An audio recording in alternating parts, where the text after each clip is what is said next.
wanted to have you on to talk about this. Have you seen the film? What was your reaction to seeing this brand new film? Yeah, I've seen the film about 3 times. Is that right? Because I've helped promote it, and a couple of times, having to speak after showings of it. So I've been there. But yeah, it's. I think Amy Berg, who was the director of the film, did a really good job, and I think she's a really good filmmaker. And I think considering what other things that have been made about Janice's life, and that this is probably the most honest one so far, that really presents a lot of different things that have been held back in some of the other things about her. So I think it's a pretty good job. I think it's pretty representational. I mean, there's always more. I could always complain about something. Sure. But it's all in all, it's pretty good, I think. Was it, making a film, a documentary film, you've got, there's so much footage out there, so much live recordings. Of course, everybody's got different memories of how things went down. When you, throughout this process, was there any new revelations for you, reviewing the material?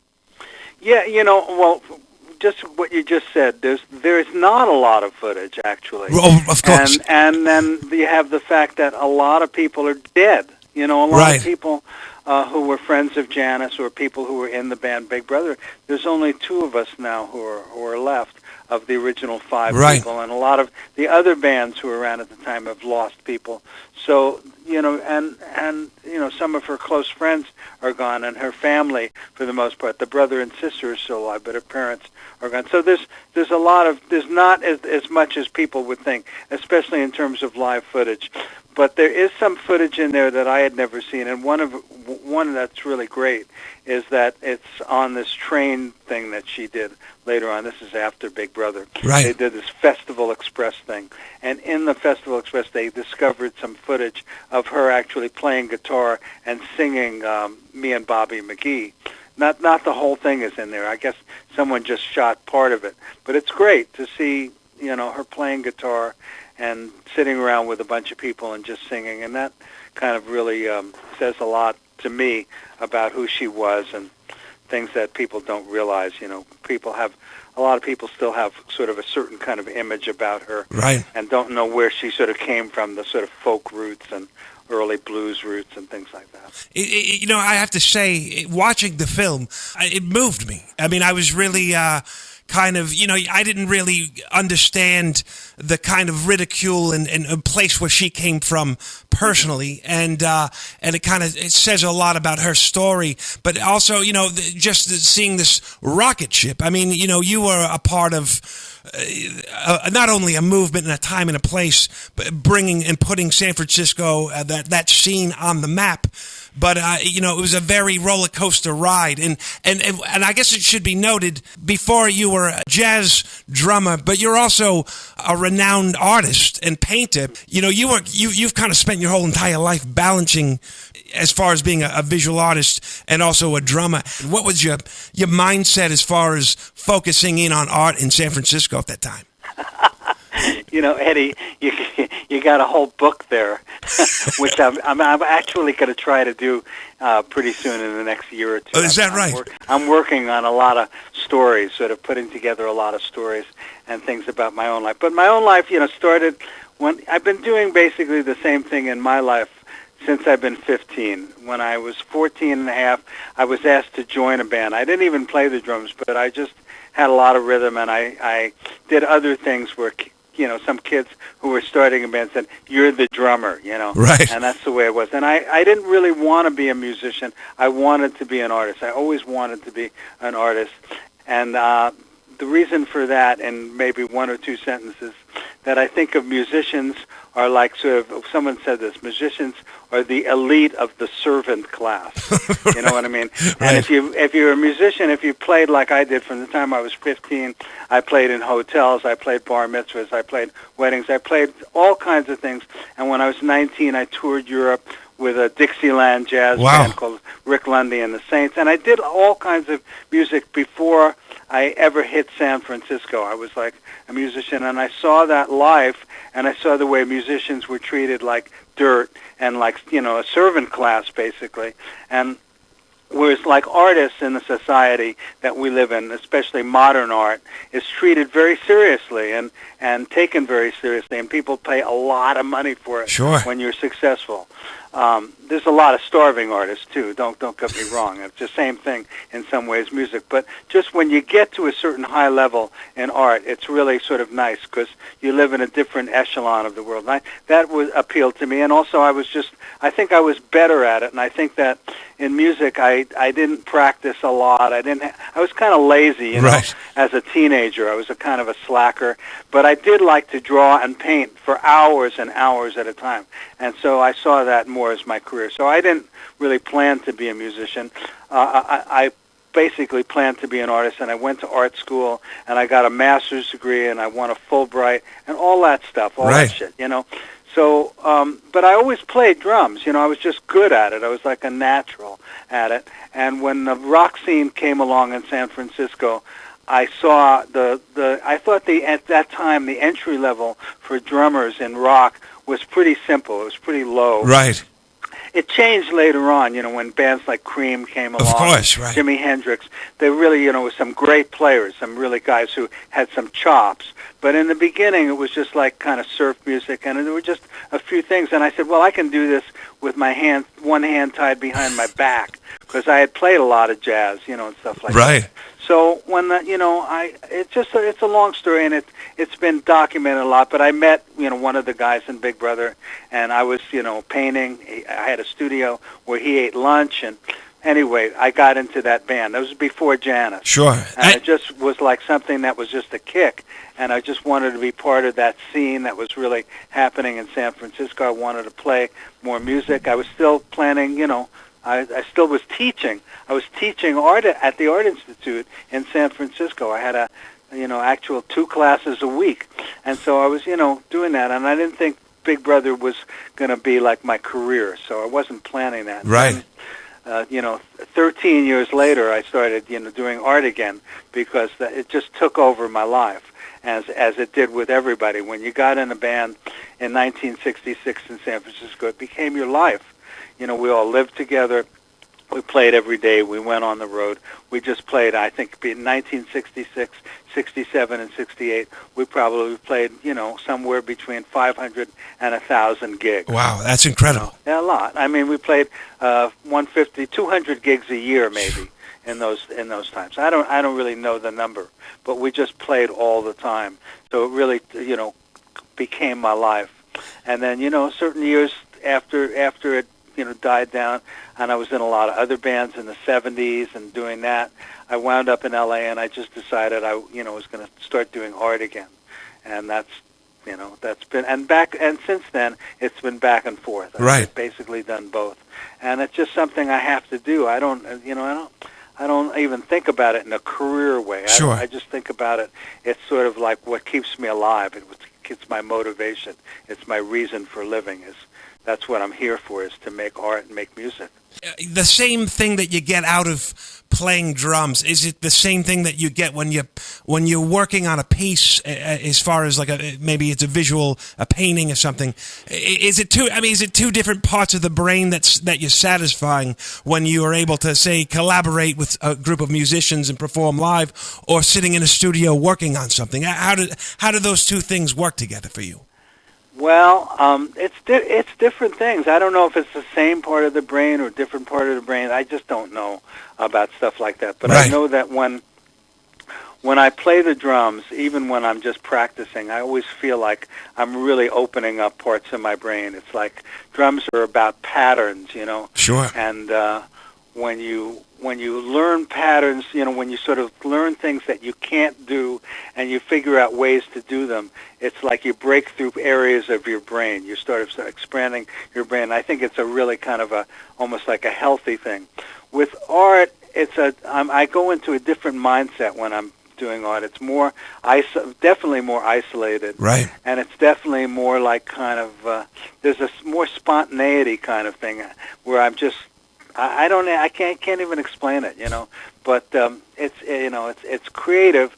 It's more like kind of going on creative instinct, Whereas like drumming for me is like getting my body to do certain things and you know, go into certain patterns. It's hard to explain. It's drumming is very physical and Right. it's very mental at the same time. It's you know, and there's all different levels of it, and it can go on and on and on forever. Drumming just keeps expanding. It's like a kind of incredible thing, and there's like just so many great drummers in the world. It's just become like a fantastic kind of thing. Just opens up all kinds of areas of the body and the mind, and connecting neurological things that happen when you play drums, and when you develop certain kinds of patterns and the ability to play certain patterns. It's also amazing, too, when you collaborate and you're playing with other musicians and what they offer and how it challenges, the way you approach it. Yes, that's a whole other thing, too. That's a whole other thing about drumming, is like kind of what to play.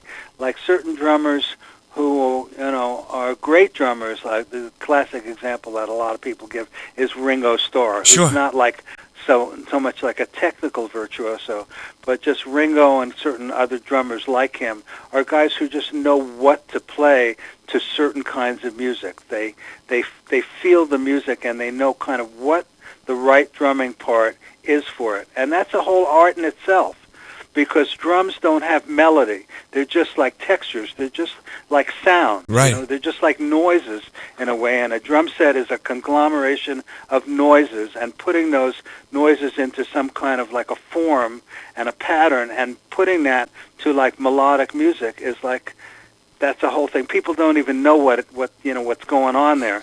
But anyway, there are drummers like that, like Ringo, who are just brilliant in that way, in that what he played to the music that was given to him, was presented to him by John and Paul and Right. George, and what he did with it, and the kind of drum parts he came up with were just brilliant. Not something that anybody couldn't do technically, but just knowing kind of what was the right sound and the right part for things like that. Right. So that's a whole other thing about drumming. Yeah, you mentioned, talking about drumming, and we've talked about collaborating.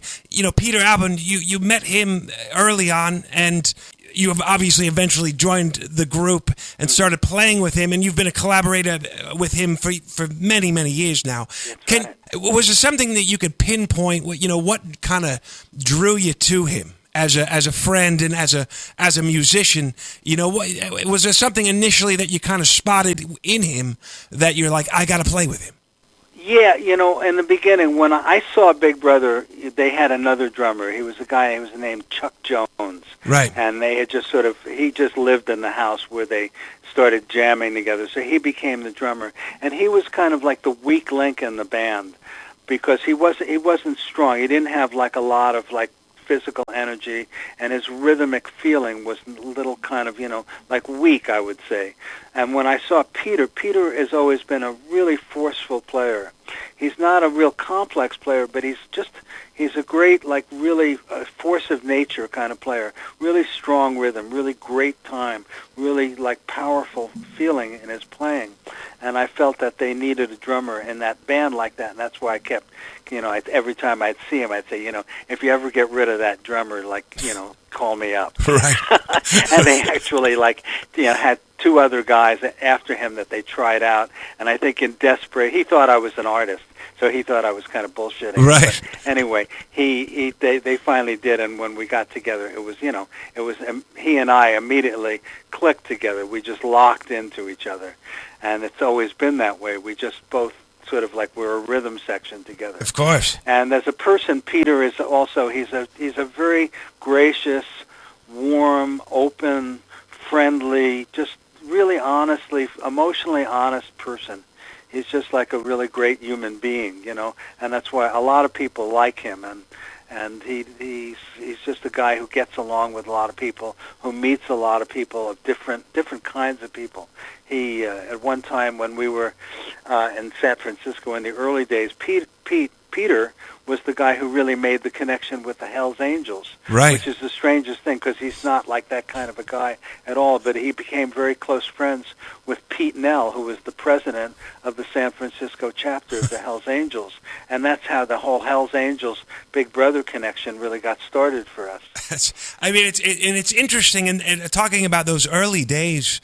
I mean, the group, obviously, before Janice, I mean, you guys were already established and playing and doing shows around the San Francisco area, but the band kind of started to evolve, and obviously when you get Janice in the group, it started to kind of take on a different path, a direction. When you were in the group at that time, before everything kind of went crazy, what did you guys see as far as the future of the group? I mean, what were you trying to achieve? We were like, people would probably call it something like a garage band nowadays, but we didn't have that term then. I don't think, garage band. We thought of ourselves as a freak rock band, and I think the most important person in the band then was James Gurley, and James was he was an interesting character, and he was really unique. He had a really unique way of playing guitar. He didn't play like anybody else.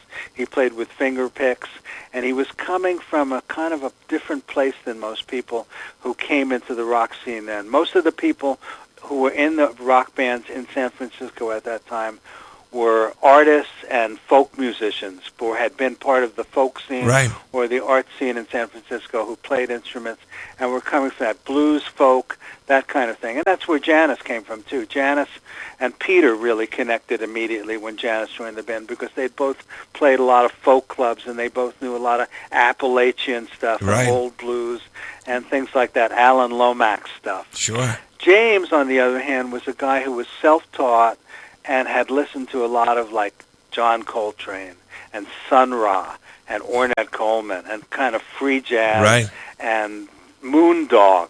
He was a big Moondog fan. He was just really always into kind of like very outside music. He wasn't like really a guy who would sit down and play a Bob Dylan song on the guitar. Not at all. I mean, he was really coming from a different place where he just had his own unique approach to the guitar, and it was just about freedom and about kind of creating a different kind of sound. So he was really the featured performer in Big Brother, and a lot of places we went were like kind of just jams, like on an idea.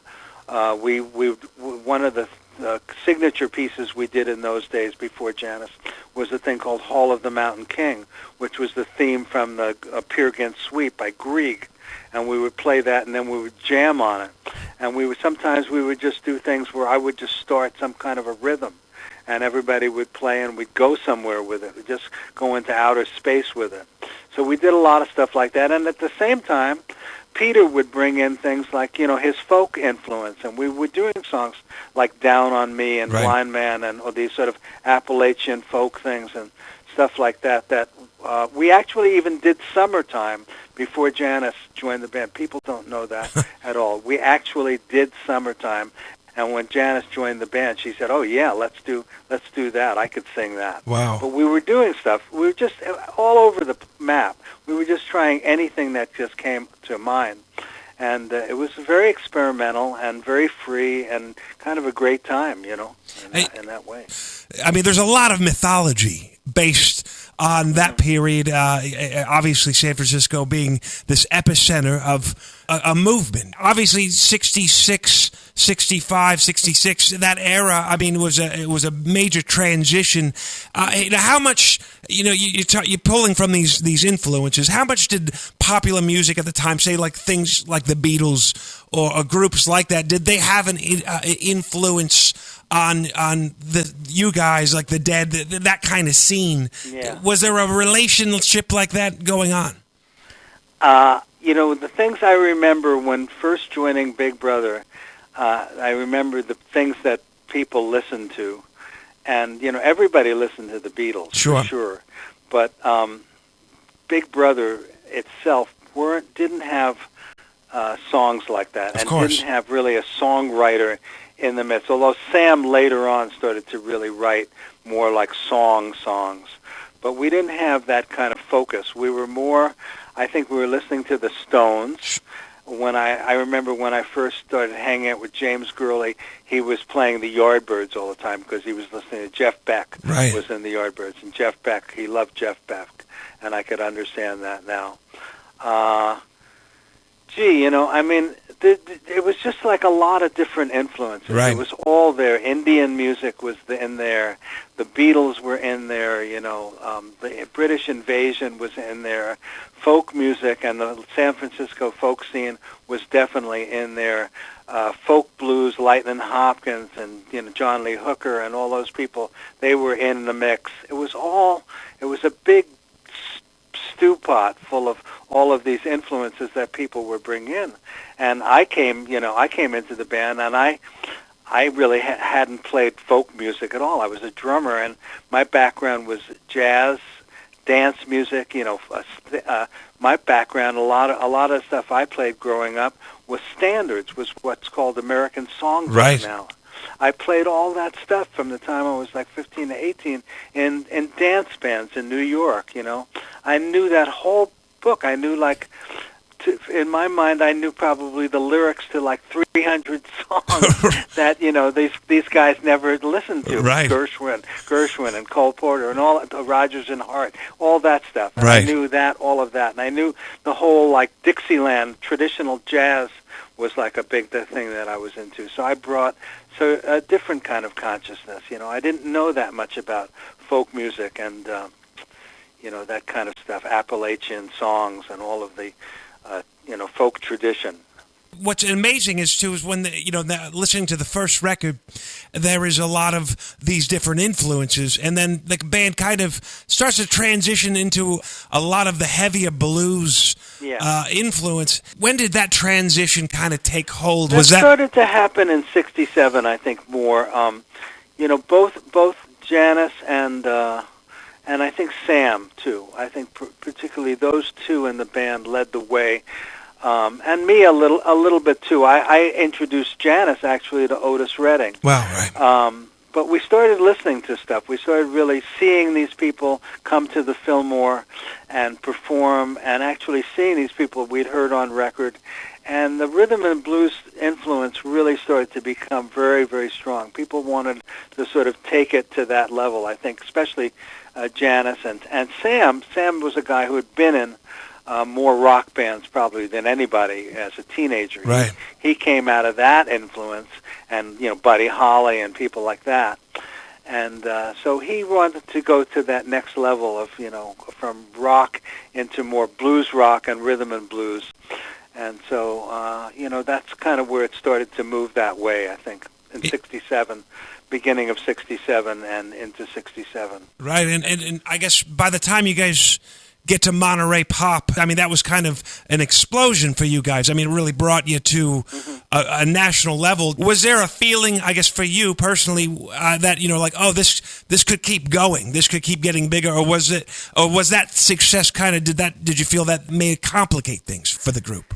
It really changed. Monterey Pop Festival really was a turning point for Big Brother, because it was really the point right after Monterey Pop where Janice suddenly became not just the featured performer in the band. She was like, in the beginning when she first joined the band, of course, she was not the featured performer. She was one of the featured performers. She would sing, Peter would sing, James would even sing, and James would be featured on them. We had a lot of different things. Then she started to become more like the featured performer, where we knew she was like the strongest performer in the band, and we featured her more.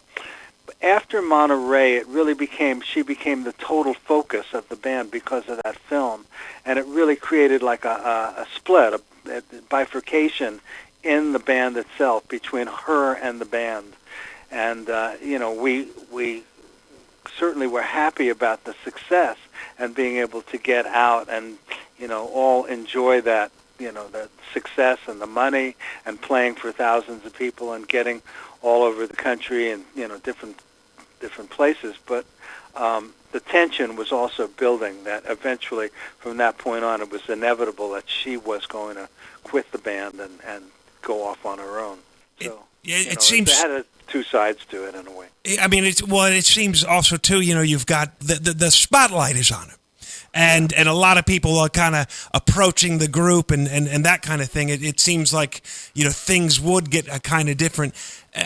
As far as, the next record, the Cheap Thrills record, explain to me, there were some recordings. Was that was all recorded in New York over a short period of time? How long was the band together, after that record was completed?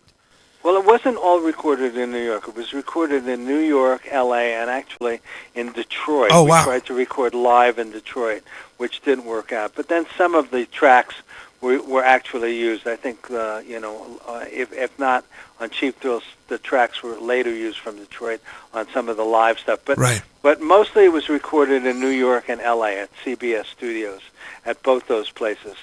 And it was a difficult thing for us. We were really a live band, and no one really had that kind of a lot of recording experience. So when we got in, we suddenly became aware of things that didn't work on recordings, and a wrong note that someone was playing, or somewhere where the time would speed up, or sure. All of those technical things became issues that we hadn't really dealt with at all. We weren't recording musicians. We hadn't been in none of us had really been in the studio at all, really much time. The first album was all done like boom, boom, boom. Right. We were just, brought into a studio to play this, two or three takes, and that was it.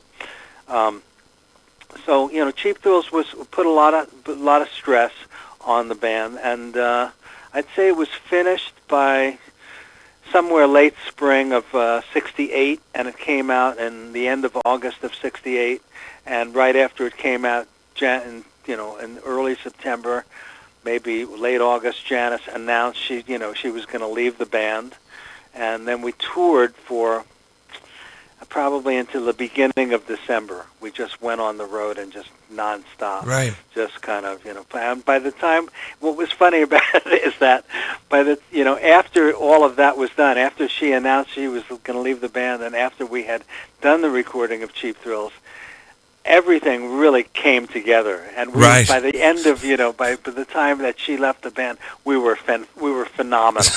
We were like a phenomenal band. Everybody was playing great. We had like one killer set, Right. It was just perfection, It just we were just probably the best we ever were, but then it fell apart, Having being signed to Columbia and getting these. Having management and kind of, and seeing Janice kind of going off on her own, did that kind of change the way that your impressions of the music industry or the, the big corporation kind of thing? I don't know. I want to make no one really resented Janice for doing sure. that. In some way we all understood that it was inevitable, and we all totally loved her, and she loved us. Right. It's just the way it is. It's just kind of the way things go, and the music business does. It's hard for the music business to understand certain things. Just like it's hard for. It's just hard for a lot of things like a band where there's all these different characters and all of these different inputs, and there's a certain amount of cooperation and there's a certain amount of tension and a certain amount of fighting, and all of the different things that go into making a band and making this sort of creation, a band that has its own persona in a way. It's a very complicated thing, and what the music world and like the world of entertainment really understands is much simpler. It has to be much simpler. Right. It has to be sort of just like if you watch the political things now, what TV wants to see is a boxing match. Sure. That's the most entertaining thing. One guy against another guy. That's what is entertaining, and that's what people want to see. They don't. It's boring, when people agree or disagree right. a little bit, or come to a compromise here and then work this out there. It's it's a process. Process is kind of boring. Everybody wants to see bam, bam, bam. You punch me and I fall down. Right. It's the drama, kind of like simplified drama. Exactly. Right. So in the same way, people want to see they wanted to see Janice as the star of the band, and the rest of the guys as a backup band. And it really wasn't that way, and it could never be that way because of the personalities that we all started out with. Right. And but we understood that, and we understood what the pressure was for her, and how it had to be. And over the years, I've had always had to come to terms with it and understand it and accept it. And I think everybody ultimately did. Were you in contact with Janice after she left the group? No, we were good. We were good friends, and in fact, we sometimes hung out together. I was over at her house. She moved to Marin, right, and she had a house not far from so it's like on the other side of the mountain, the Mount Tam. We lived basically in the same, what's called Ross Valley.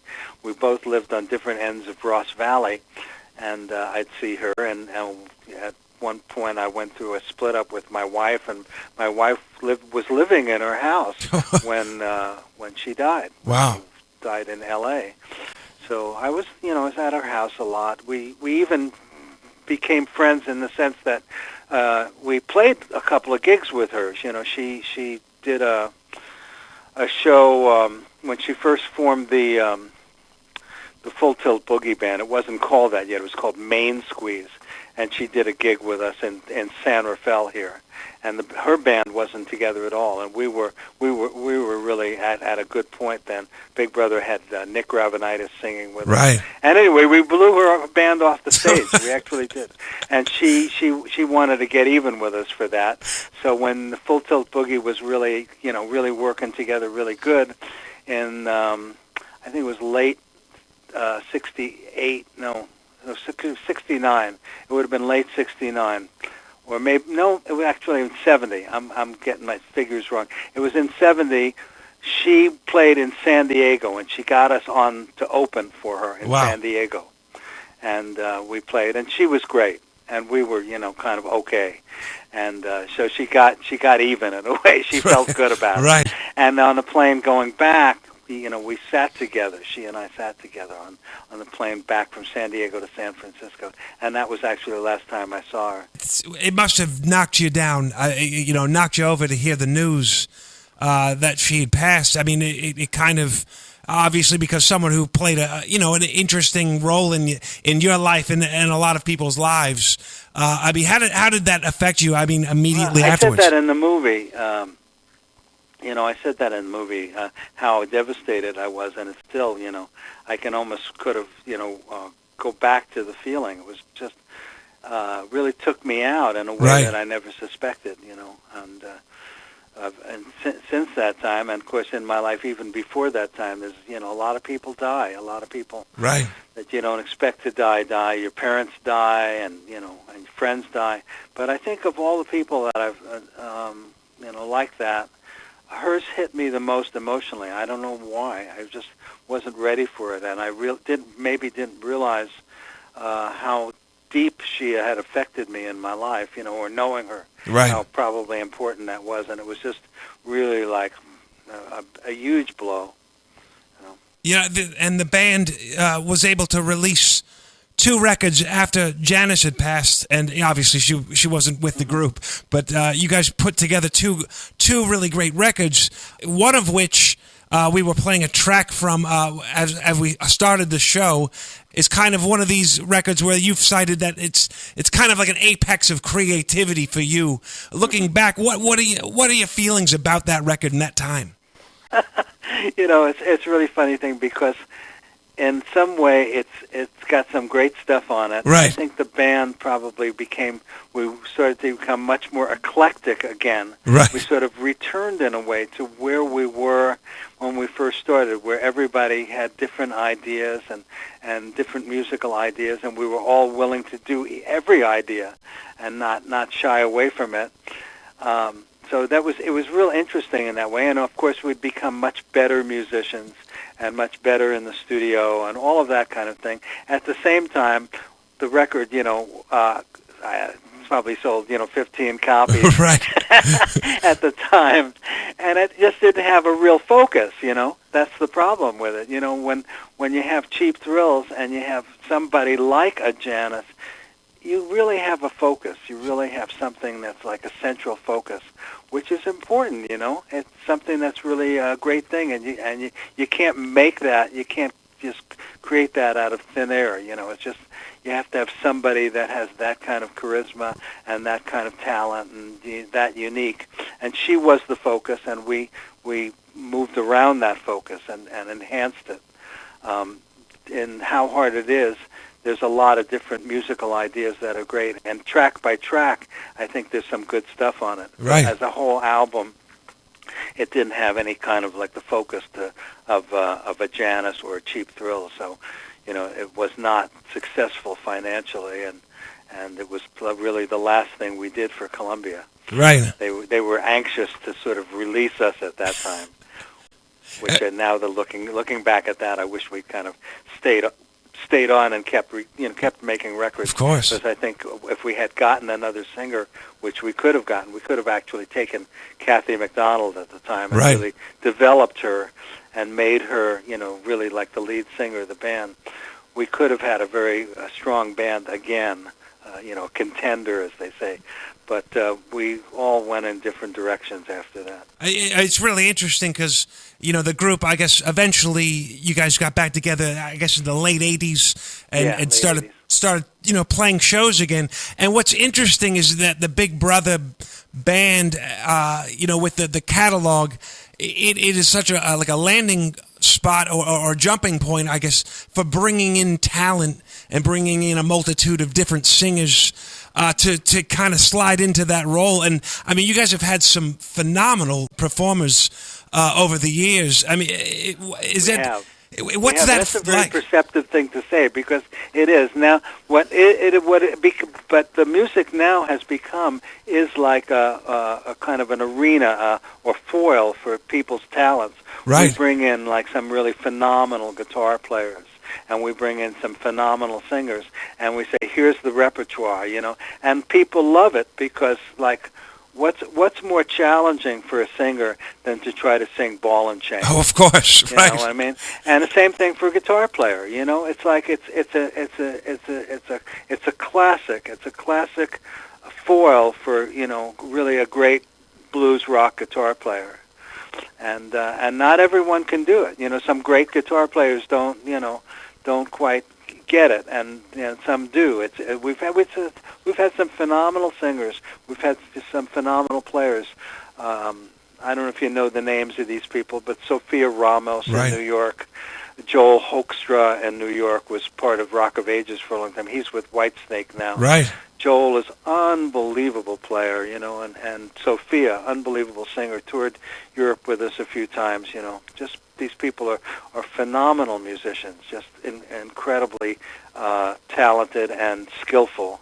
And they love playing with Big Brother because it gives them a chance to take this classic material and really do their thing within it, I mean, it's funny because it is a standard now. I mean, what the group did and what the group did with Janice, it is now, I mean, that is the test. I mean, I would imagine shows like the Voice and these kind of things, they use that as a standard. That's right. I think a lot of them have had people come up and do Piece of My Heart. I've seen it probably 2 or 3 times on these different shows, Voice and American Idol and things like that. Does that crack you up, or does that make you feel? I mean, how does that? You must be sitting at home and you're like, they didn't get that part right. It does both. It's it's surrealistic, and at the same time, it's like this is your life. Right. It's amazing. I wanted to ask. You've got you put out a record in 2010, Breakaway, and that featured the track "Can't Be the Only One," and the lyrics, as I understand it, were written by Janice. Can you tell us the story, I guess, behind that track? I can, and it's a pretty interesting story, because after Janice announced she was going to leave the band, we were in New York. We were staying in New York, and we had a little rehearsal place, which I wish I could remember where it was, but we had a place where we were rehearsing, and one day there was a keyboard in there, And I was starting to play keyboards then. I had bought myself a piano and some electronic keyboards at the time, Right. early stuff, and I was starting to play more. And I had played like a riff that it was sort of a blues riff. It was like in C sharp or D flat, and Janice liked it, and she said, "I'm going to write some lyrics to that." And so she wrote some lyrics to it, and I think she gave me the lyrics at the Chelsea Hotel one day, and look at this, and I put them away, and we never played the song. We never rehearsed again after that time. Wow. We just went out on the road and played and played and played, and, I just basically forgot about it, And every once in a while, over the years, I guess I would look through memorabilia and stuff I had, photos and things like that, and I'd come across these lyrics and say, wow, great lyrics, And then one day, I guess, maybe 10 years ago or so, when I started thinking about it, I started looking at the lyrics, and I started thinking what these lyrics was they were written at the time when she was getting ready to leave Big Brother and Holy Company. Right. And all of the lyrics she ever wrote, everything she ever did in some way, was autobiographical. But these lyrics were particularly of that moment, what she was going through at that time of thinking about going off on her own, and she was putting it into these lyrics. And I thought, wow, this is incredible. So I got to do something with it. So I kind of remembered vaguely having an idea of a melody for Right. the lyrics, and that's sort of where it started to get serious. And I had an idea for a melody, and I played around with it. And then Kathy McDonald, who was alive then, Right. came down to San Francisco at some point. We were doing some work together. We were actually doing some other recording together. And I presented these things to her, and I told her what my melody was, and she had some embellishments of her own. And we went in and recorded it, and we did it. And I thought it was successful. And I thought it was important to kind of get it out into the world. And I don't know, some people I think thought I was kind of maybe making something up, but I wasn't. It really, the lyrics were sitting around for like 40 some odd Wow. years, in a box with other stuff, and I'd come across them every few years going through stuff. But at that point, I saw it in a different way. I saw it that it was, really unique and really something that was really, she was really talking about herself at a certain time, and I thought it was valid to kind of finally make it into not make it into a song, but try to put those lyrics to the original riff that I written, Right. which is what I did.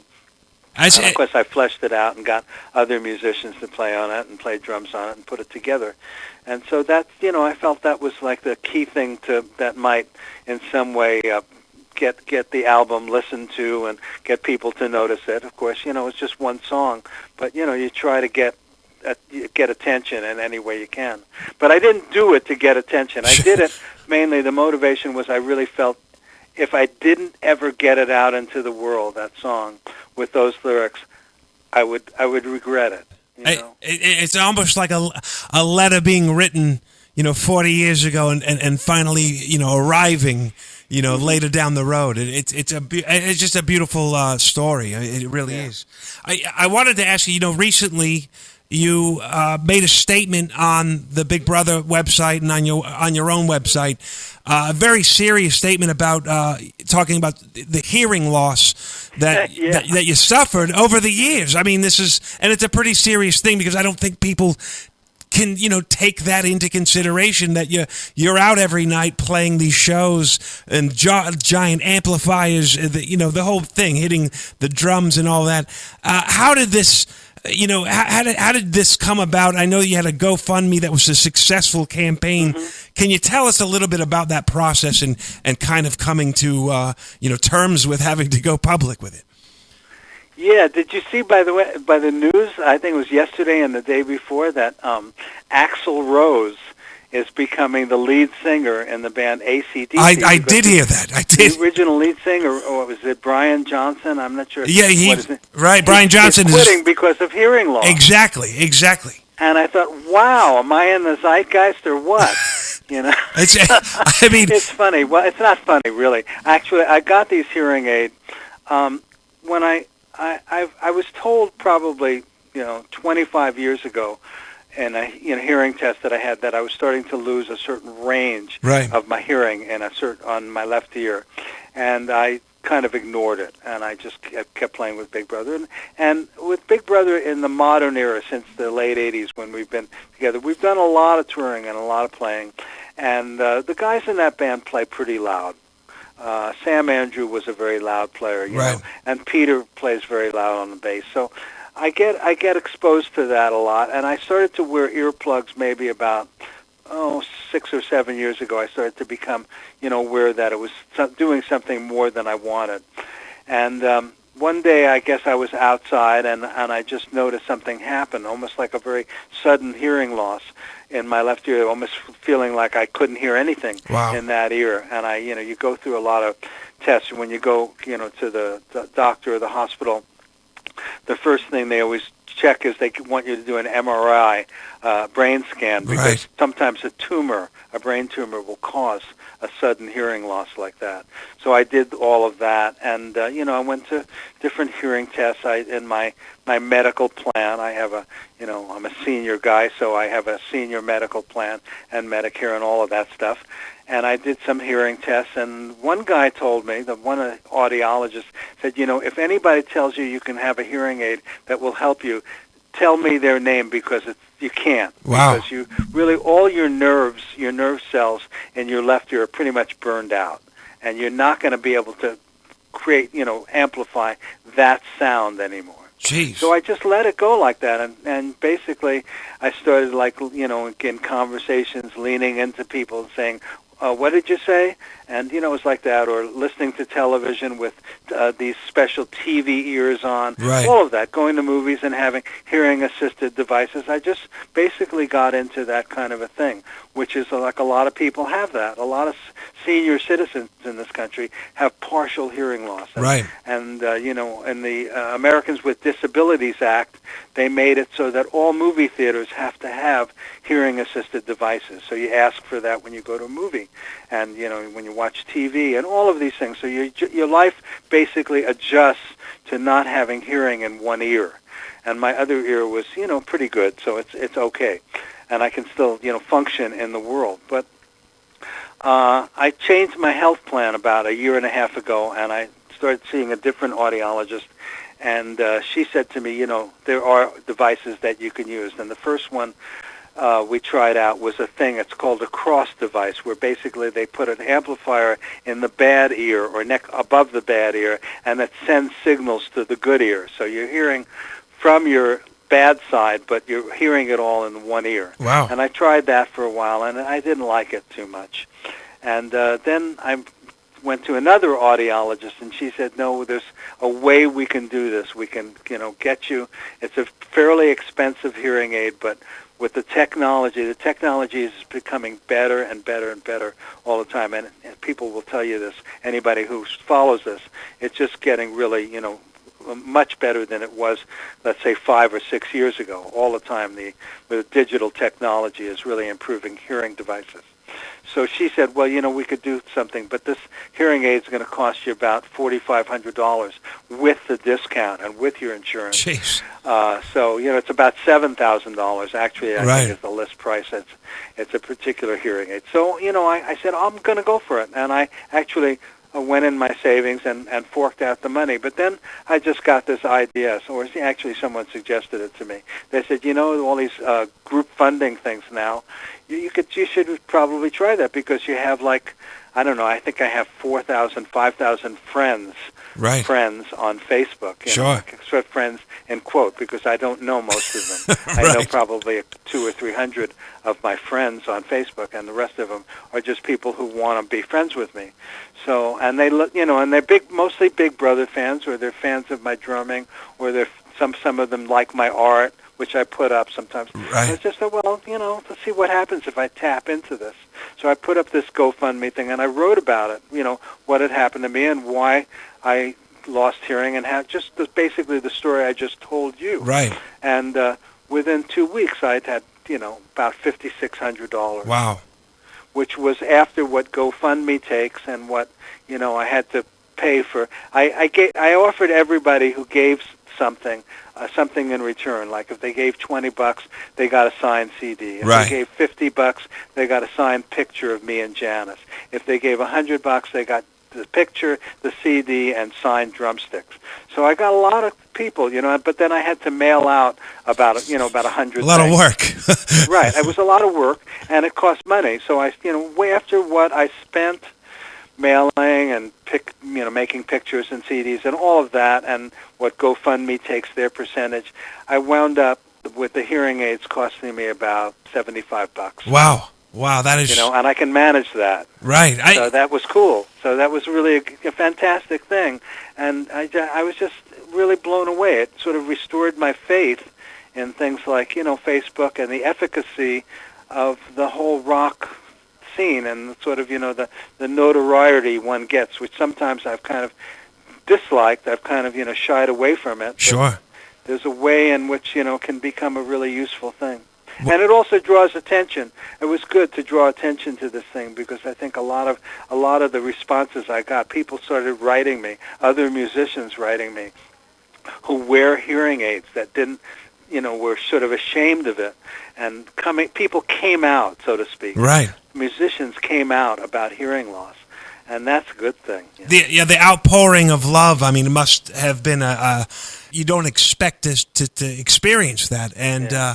And I as soon as I saw it, I showed up late to the game. It had already ended, and you'd been funded. But I still moved by the whole notion of it, of putting it out there and getting that response. And I'm happy for you. And has it affected your drumming, or have you been able to play with the new hearing aids? And do you feel comfortable? It's a really interesting experience. I have two hearing aids, and the one that's in my bad ear is quite amplified, and it's basically I'm getting a sound that it's a sound that I can hear people and I can understand what they're saying, but it's like a cracked speaker. It's like listening through a cracked speaker. But sometimes when I play the drums, if I just put that left hearing aid on and not the good one, not the one on the good ear, I just put an earplug in my good ear and the hearing aid on my bad ear with the cracked speaker, and it's interesting. It's like a processed sound that I kind of like. Wow. It's crazy. It's totally, people would say you're insane, but I'm listening to the drums and I'm hearing certain frequencies that are really like high-end frequencies and certain almost like effects. Right. It's like having an effect on my drumming, and I really kind of like it. So I'm doing different things. When I go out to a restaurant with friends, of course I wear them both, Sure. And it's really great. It's really great to be able to hear people sitting in a restaurant and talk to people, and while there's a lot of noise going on. Or the other night I went to hear music, and I went to a room where there's like maybe 100, 150 people. Right. And, listening to a group play, jazz group actually, and a singer, and really enjoying it, being able to hear it in a way that I haven't been able to hear it for a while. And so it has all kinds of great things about it, and I'm working with it, Right. It takes a while to get used to it. Probably going to take another few months to really work it out and figure out when it's good and how to use them. And that these particular hearing aids also have 6 or 7 different kinds of settings and things like that. Right. So I haven't even explored a lot of that yet. It's going to be very interesting. A lot of fine-tuning, as they say. Exactly. Right. Fine-tuning. We've talked about a lot of things. I wanted to mention or re-mention, you guys are going to be performing in Vallejo May 14th at the Empress 14th. Theater. Yeah. And you're going to be screening the film. Mm-hmm. And performing. What can we expect, I guess, from the performance for you guys on that night? Is it going to be a full show, or is it just a abbreviated performance? No, it's not going to be. We're going to do a set. We'll probably do an hour, Yeah. at least an hour, if not more. It depends on what time they have to shut down. Sure. Because they're doing the showing of the screening first, and then we're going to play after that. So we'll see what the situation is. I mean, we can play for 2 hours. Sure, right. We've got the material, but they're going to hear the band's good. We're basically, we still do all the old stuff, mostly what people want to hear. We do a few new things, which we've done over the course of the last 25 years. Right. And it's great guitar players. We have Tom Finch is playing guitar with us now. Great player. Darby Gould is the singer. She sang with the Jefferson Starship for a long time, and Darby's wonderful. And she can cut that material. She can it's a real challenge for any singer. Not a lot of people can do it with authority. Right. And Darby can. Darby brings it off. And Peter and myself, and we're gonna have a good time. I love playing. I love playing Big Brother stuff still. It's a kick. It's always I get to play really out. And that's a lot of fun. I look forward to it. And also, I do want to remind listeners, May 3rd, they're going to be able to see the film on PBS. I guess it goes out, across the country then. And also, people can grab your CD at davegetz.com, and they can also find out about the show at bbhc.com. Yeah, they can find my CD on iTunes, CD Baby, Amazon, all those kind of places. It was actually distributed. I actually went with a record company a few years back called Global Recording Artists. That's kind of an interesting little label. So if you go to globalrecordingartist.com, it's also the CDs on there. And and the May 3rd thing is the PBS American Masters series. Janis Joplin, Little Girl Blue.